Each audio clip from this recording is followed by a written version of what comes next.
we'll hint here and there how Bond kind of handles feminism on top of being a generally misogynistic dude. And when they have that scene where they're in the hotel... No, my executive secretary, Miss Kennedy, will take care of that. It's Ms. Kennedy, and why can't you be my executive secretary? Every time I hear that line, I'm like, bitch, I'm the one with the $5 million. Like, what do you have? Like, why would... That doesn't make any sense. There's nothing sexist about this. I'm the one who just stole $5 million. What's funny is right before that, when they're negotiating, right? She says, I couldn't do this for less than $100,000. And he says, 60. 90. 70. 80. He's got $5 million and he's still And then they lowballing her. fall in love. Yeah. For me, that was the weakest part, is like her and the other one seemingly just falling in love with Bond for just out of nowhere. With Lupe, it's a little more believable, but with Bouvier, It really feels like it comes out of nowhere that she's attracted to Bond. Like, it feels that way because there's nothing leading up to that moment. It really doesn't. It's like, yes, I get Bond saved her. I just saved your life back there. If it wasn't for me, your ass would have been nailed to the wall.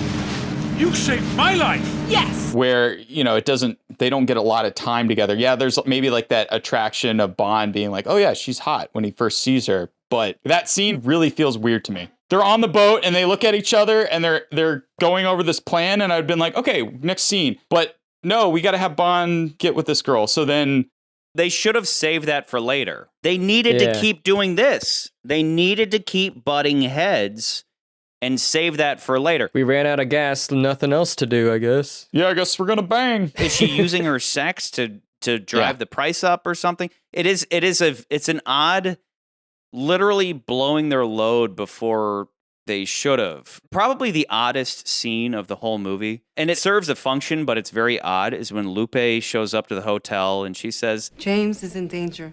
Sanchez is no fool. He's checking up on him. If they find anything suspicious... Listen, it's all right. He's safely out of the country by now. You don't understand. Last night he stayed with me.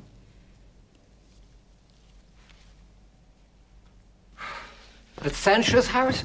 See, Francis take him on a trip. They leave in an hour. You must help him. If anything happens to him, I don't know what I'll do. I love James so much. Look, you must go before you're missed. Now, don't worry. We'll think of something. I love James so much.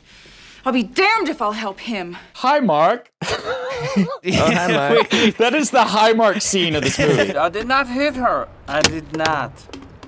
Oh, hi, Mark. If you want to criticize me and be like, oh no, Ryan, the story's so good, this should be number one, I'm gonna say the acting in this movie is kind of bad in some parts. I don't disagree. Specifically, those two scenes kind of jump out to me. Specifically, Bond so that much. I love Bond so much, and it's like, Glenn, that's the take we're going with, John. A more subtle director would have had her say, she would say, I love James without saying it. She would say, and then she'd get interrupted or cut off or something, and you would feel it rather than her saying it, because when she says it, you're going... Or a better actress would have said the line and it would have been believable. Even, what's her face, who plays Pam, there's times when she says stuff that I'm just like... She can be really good, and then she can be really bad. Exactly. I don't think she's great. I mean, the Bond girls so far have been mostly misses, right? For acting. So it's not a surprise. Not a surprise. Pam does not annoy me at all. I actually, you, Charlie, I like Pam in this movie. I like, she's a go-getter and she does all this stuff and I totally believe it and all that stuff. That being said, I think performance-wise, she's not the best actress we've seen. Even when she acts in the movie, she's terrible. Take me to the bridge. No, I'm his secretary. That scene's a lot of fun. And, who doesn't love the moment where she suddenly is flopping out of her shirt and Bond is looking at her like, oh. Or yes. At this point, they're cast for looks. In the future, they'll be cast for their looks and talent. And their acting. Well, yes and no. Yes, we'll get there. It'll be a couple movies, but we will get there.